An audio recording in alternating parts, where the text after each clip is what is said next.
안녕하세요. 오늘 47주차 성경 퀴즈 정답풀이를 해보도록 하겠습니다. 주여 주께서 내 심령의 원통함을 풀어주셨고 내 생명을 속량하셨나이다. 정답은 심령이 되겠습니다. 하나님은 우리의 원통함을 풀어주시는 분이죠. 원통함은 분하고 억울한 마음 그런 걸 말하잖아요. 억울한 마음을 풀어주시고 억울한 심령에 복을 주시는 분이 하나님이시다. 내게 이르시되 인자야 내가 내게 주는 이 두루마리를 내 배에 넣으며 창자에 채우라 하시기에 내가 먹으니 그것이 내 입에 달기가 꿀 같더라. 하나님의 말씀이 적혀있는 두루마리를 먹었더니 두루마리를 먹으라는 말씀에 따라서 먹었더니 달기가 꿀과 같았다 하는 거죠. 하나님 말씀이 꿀과 같이 달아지고 또 말씀을 막 듣고 싶고 읽고 싶고 지키고 싶고 이런 마음이 생기기 시작하면 신앙이 일치월장 성장하기 시작하죠. 하나님 말씀이 적혀 있는 이 성경이 종이 위에 단순히 인쇄된 글자에 불과하다 이렇게 하면 꿀과 같지 않은데 우리가 이제 예수를 믿어서 거듭나게 되면은 그때부터 이 말씀은 꿀이 되고 우유가 되고 양식이 돼서 우리의 영원한 생명을 살리는 것이 된다 하는 거죠. 말씀이 막 꿀과 같고 창자에다 막 채우잖아요.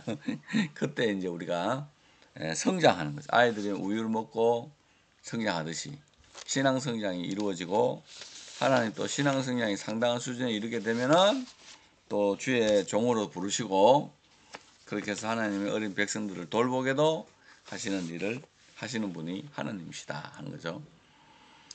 여러 나라에 흩어질 때 내가 너희 중에서 칼을 피하여 이방인들 중에 살아남은 자가 있게 할지라 하는 근데 살아남은 자가 있게 할 거다 하는 남은 자가 정답이 되겠습니다. 여호와의 영광이 그룹에서 올라와 정답 문지방에 성전 문지방에 이르니 구름이 성전에 가득하며 여호와의 영화로운 강체가 뜰에 가득하였다. 정답은 영광이 되겠습니다. 여호와의 영광이 그룹에서 올라와 성전 문지방에 일렀더니 성전에 하나님의 임재를 상징하는 구름이 가득하고 영화로운 강체가 뜰에 가득했다는 거죠. 그래서 우리 교회가 살아남는 길은 뭐냐? 하나님이 이곳에 임재해 주셔요.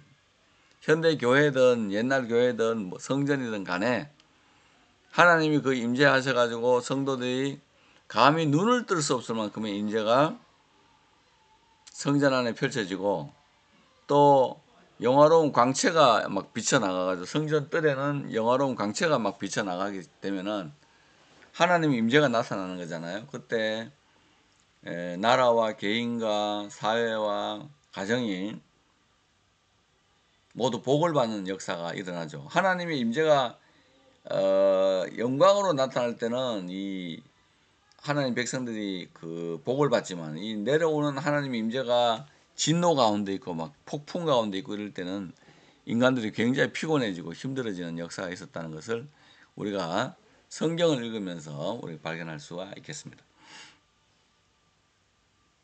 여호와의 영이 내게 임하여 이르시되 너는 말하기를 여호와의 말씀에 이스라엘 족속아 너희가 이렇게 말하였도다 너희 마음에서 일어나는 것을 내가 다 아노라. 정답은 마음이 되겠습니다. 하나님은 홀로 인생의 마음을 아신다 그러죠.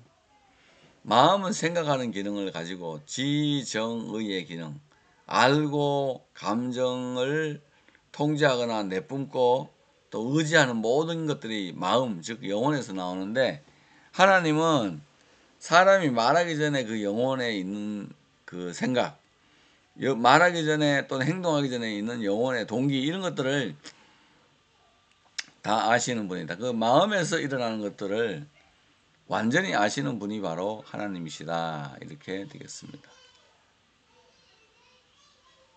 내가 숯불 가운데 있는 포도나무를 불어에 던질 땔감이 되게 한같이 내가 예루살렘 주민도 그같이 할지니라. 하나님이 예루살렘을 포도나무라 그러거든요. 나무로서는 쓸데없지만은 열매로서 쓸 때 있는 게 포도나무 아니에요. 근데 열매가 쥐염 열매를 막 내뿜고 또 들포도를 맺히고 이러니까 야 너희들은 더 이상 뭐 필요 없다 해서 그냥 나무로 목재로 뭘 만들 수는 없지만 땔감으로 다 써서 다 불살라 버리겠다는 예루살렘에 대한 심판의 말씀이 되겠습니다. 신약 성경 요한복음 15장에도 보면 열매가 있으면 더 아름답게 전질해주고 하나님이 돌보지만은 열매가 없으면 찍어서 불에 던져버리겠다는 말씀들이 있잖아요. 그걸 우리가 알아야 되겠습니다. 악인의 만일 그가 행한 모든 죄에서 돌이켜 떠나 내 모든 율례를 지키고 정의와 공의를 행하면 반드시 살고 죽지 아니할 것이라. 율례가 정답이 되겠습니다.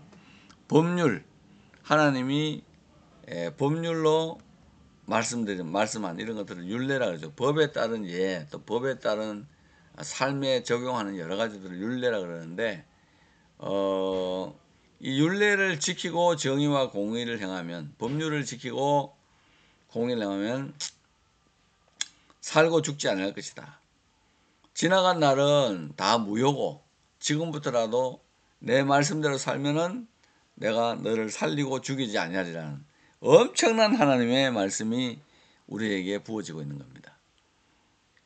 정의로운 자라 해도 오늘 악을 행하면 악인이 되고 불의한 자라고 해도 오늘 선을 행할 때 의인이 된다는 거죠. 예를 들어서 16년 동안 무사고 운전을 했는데 오늘 사람 죽이는 사고를 냈으면 그 사람은 무사고 기록은 없어지고 인사사고를 낸 과실치상자가 되듯이 과실치사를 한 자가 된다는 거고 똑같은 원리가 되겠습니다. 그래서 우리가 하나님 말씀을 지키고 살고 오늘 내일을 사는 것은 매우 중요한 일이다. 이렇게 말씀드릴 수가 있겠습니다. 오늘 여기까지 하겠습니다. 주 안에서 평안하십시오. 샬롬.